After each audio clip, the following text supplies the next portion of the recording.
Pourquoi craindre la mort? Rares sont les individus qui peuvent se flatter, en toute honnêteté, de ne pas craindre la mort. Bien entendu, il ne s'agit pas ici des enfants, qui peuvent encore ignorer son caractère obligatoire, mais d'esprits arrivés à leur maturité. Si certains cas de suicide paraissent indiquer qu'à tout prendre, la mort serait préférable à la vie.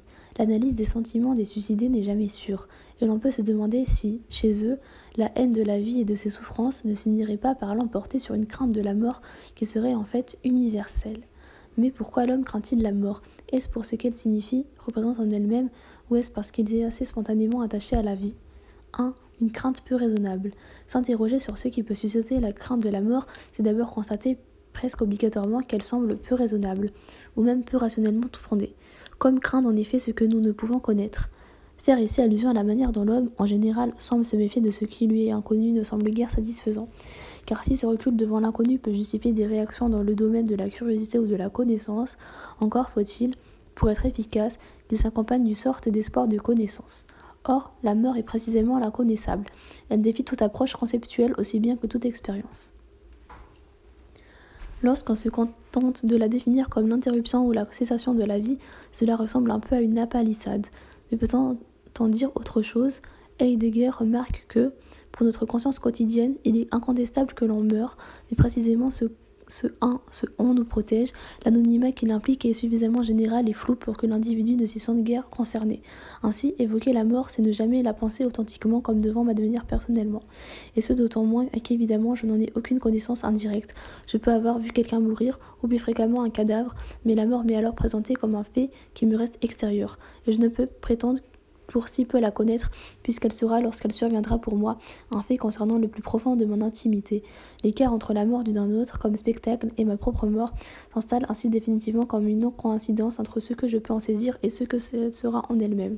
Si donc ce n'est pas vraiment le moment de la mort qui est redouté, force est de reconnaître que nous craignons soit ces circonstances, la maladie, les souffrances, le déclin physique ou mental qui peuvent la précéder, soit les conséquences, c'est-à-dire ce qui peut la suivre. Dans le second cas, encore faut-il admettre qu'un aspect de l'existence se maintient au-delà de la mort physique, c'est bien entendu l'âme que l'on affirmerait comme immortelle. 1. 2. La saveur de la vie. Quelles que puissent être les difficultés que nous rencontrons dans l'existence, notre quotidien nous réserve toujours quelques plaisirs, plus ou moins profonds ou durables. Sans doute peut-il se passer des journées entières sans que l'on ressente la moindre satisfaction, mais cela ne suffit pas pour que nous en venions à en concevoir que notre vie devrait être désormais privée de tout plaisir. En ce sens, il est vrai que l'espoir fait vivre. Nous espérons, en cas de difficulté, que le lendemain sera plus souriant, et cela participe à la saveur générale que nous trouvons malgré tout au fait d'exister. Savoir que le lendemain peut voir ressurgir une difficulté dont déjà éprouvée ne suffit pas pour ôter l'envie de rouvrir les yeux après une nuit de sommeil. Vivre, c'est au moins tacitement espérer le retour, sinon de grande exaltation, du moins de satisfaction qui, même si elles sont modestes, suffiront à nous attacher à l'existence. Ainsi, ces dernières nous offriraient-elles toujours de quoi lui demeurer en quelque sorte fidèle. Dans un tel contexte, penser à l'éventualité de sa mort, c'est nécessairement de concevoir comme précisément privé, et de manière définitive de tout ce qui donne au quotidien sa saveur. D'où une souffrance morale, sinon le sentiment d'une perte irrémédiable, d'un manque forcément cruel et difficile à supporter. Ainsi je n'aurai plus la jouissance de mes plaisirs, si futiles puissent-ils paraître à un autre. Je serai privé radicalement de la présence de l'être aimé, je ne pourrai plus profiter du soleil, d'une promenade, je serai incapable d'achever ce projet que je tarde à entreprendre.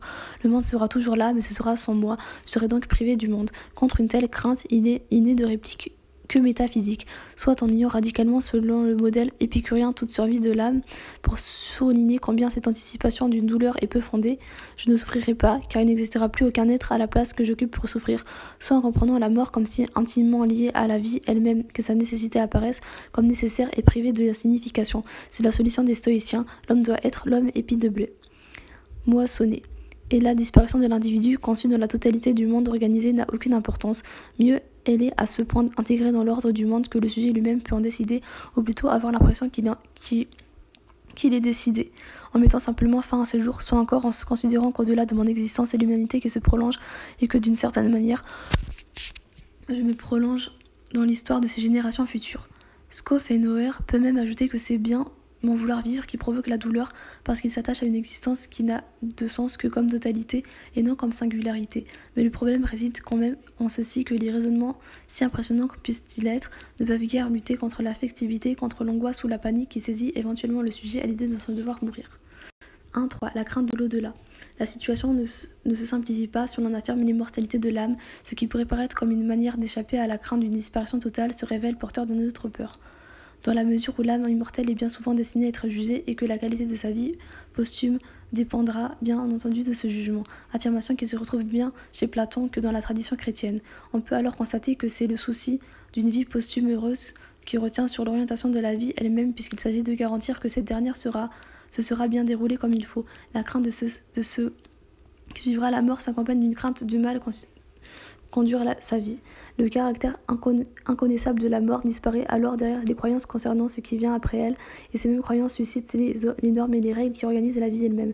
Ce n'est plus tant dès lors la mort qui est crainte que les faiblesses dans la vie, et cette dernière ne conserve de prix que dans la mesure où elle prépare la vie posthume en elle-même. Elle ne peut plus avoir de saveur puisqu'elle n'a que sa signification complète, pas comme antichambre de l'éternité.